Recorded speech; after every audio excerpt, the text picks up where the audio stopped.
Grabe, ang ganda ng filter na to.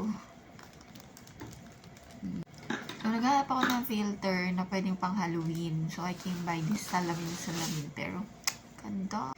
I-share ako. Anong kwentong Halloween nyo?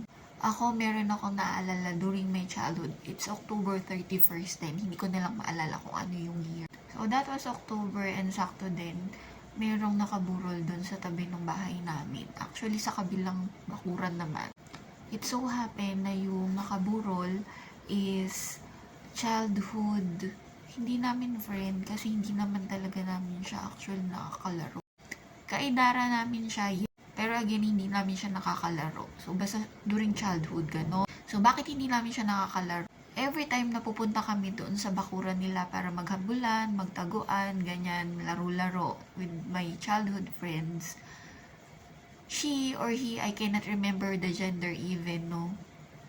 Cannot move. So, pag naririnig na ng mama niya na naglalaro na kami dun sa bakuran nila, bubuksan lang ng mama niya yung pintuan nila. And every time na nandun nga kami sa bakuran na yon, makikita lang namin na nakahiga siya and medyo payat siya. Hindi siya medyo, payat na payat talaga. So, during that time, dahil bata pa ako, I don't know kung ano yung sakit niya. Pero now na, ang dami na akong cases na nakita, I think it's cerebral palsy. Parang yung sakit ng bata dun sa Magnifico na movie. So, maybe complications also yung naging cause ng death niya. Basta ang naalala namin, every time na maglalaro kami dun, ganun lang.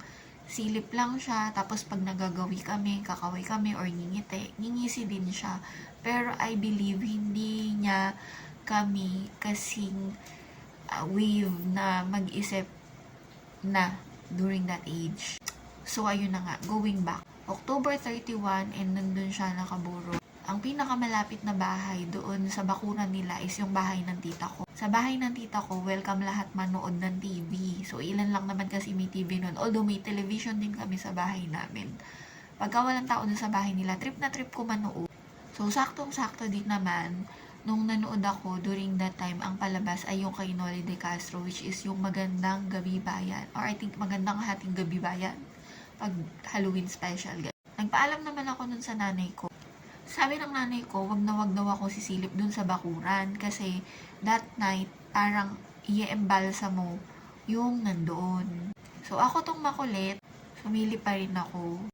The more kasi nakagalitan ako before, the more na naku-curious ako kung ano ba yun. Dun sa bakuran nila, para masilip mo, kailangan tumungtong ka dun sa mga case ng soft drinks ng tindahan ng lola ko. So, dun ako tumunto. Nakabukas yung pintuan ng bahay na pinaglagakan sa kanya. So, nakita ko yung mama nung ginagawa siya. Pero dahil di ko naman naiintindihan during that time kung ano yung nangyayari, bumaba na ako, tinigilan ko naman noon. Ang ginawa ko, pumunta ako dun sa bahay ng tita ko, yung na-mention ko kanina. And nanood nga ako nung Magandang Gabi Bayan, Lagim or Halloween Special. Yung gustong-gusto kong pwesto doon sa bahay ng tita ko is yung upuan na nandoon sa may gawing bintana. So, kagaya din nung nasabi ko, walang tao during that time sa bahay nila. And yung bahay din nila, paglabas mo, garahe ka agad. Garahe ng compound namin. So, nakagarahe din doon yung van ng tito. Habang nanonood, nakasandal yung ulo ko doon sa may bintana. Tuwan-tuwa pa ako noon kasi syempre, first time na meron sa compound namin na merong remote control na TV.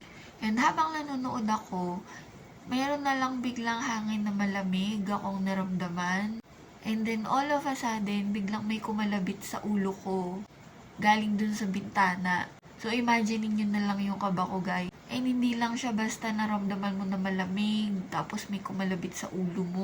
Pinaka-weird pa na part is may umamoy. Alam mo yung amoy ng foundation na sobrang kapal. Yung foundation makeup na may halong kandila. Ganun yung amoy.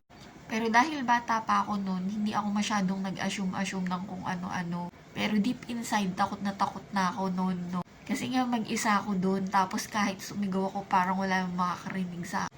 So, inisip ko na lang, baka mamaya, yung katulong yon doon sa bahay naman ng tito ko, baka uuwi na siya, tapos nangaharot, ganon. O kaya baka kalaro ko, nanghaharot. So, ang ginawa ko, tumayo ako agad doon sa upo. Tapos, sinabol ko agad sa labas.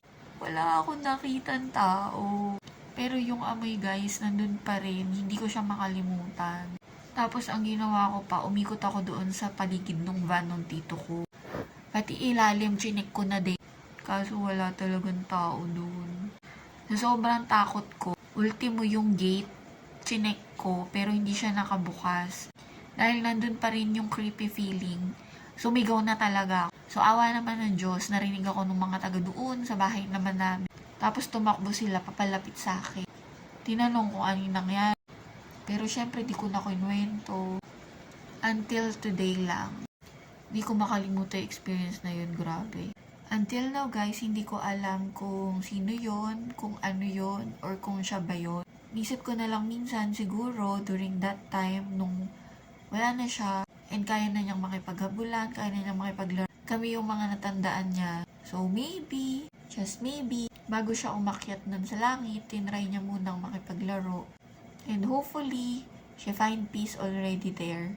He or she, still don't know. Yun lang.